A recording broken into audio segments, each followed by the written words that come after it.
بچوں کو کاف الف کا کس طرح سکھانا ہے. دیکھیں ہم خود جب جلدی سے لکھ رہے ہوتے ہیں، میں کم از کم جب لکھ رہا ہوں تو جلدی سے، تو میرا تو یہ روٹین ہوتی ہے ایسے لکھ دیتا ہوں، لیکن بچوں سے ایسے نہیں بن پاتا. کمال کیا ہے بچوں کو سکھانا، کہ بچوں کو کاف الف کا سکھانا تو کیسے کریں.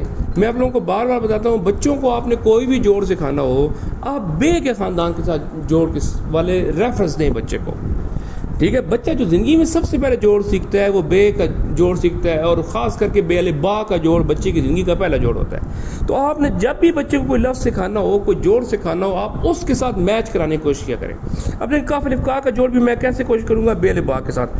کیا کام کروں گا سر، یہ دیکھیں بچے سے کہیں بیٹا یہ بے الف با والا جوڑ لگاؤ، یہ بچے نے کیا کر دیا، بے الف با والا جوڑ لگا دیا. بچے نے کیا کر دیا، بے الف با والا جوڑ لگا دیا. اب بچے سے کہیں بیٹا دال کے اوپر شکل کیسے ہوتی ہے، وہ کہے گا سر یہ ایسے ہوتی ہے. تو آپ کہیں بیٹا یہاں سے دال شروع کرو اور اس کو یہاں کے ساتھ ملا دو.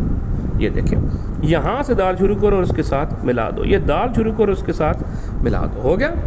تو یہ دیکھیں اب شکل بن گئی کہ نہیں بن گئی. اب صرف کیا کرنی ہے، اس کے اوپر یہ کش لگانی ہے، تو یہ آپ کے پاس کیا بن جائے گا، کاف الف کا بن جائے گا. کیسے بچے کو سکھانا ہے، بے الف با، یہاں سے اوپر دال والی شکل لگا دیں اور یہ کاف.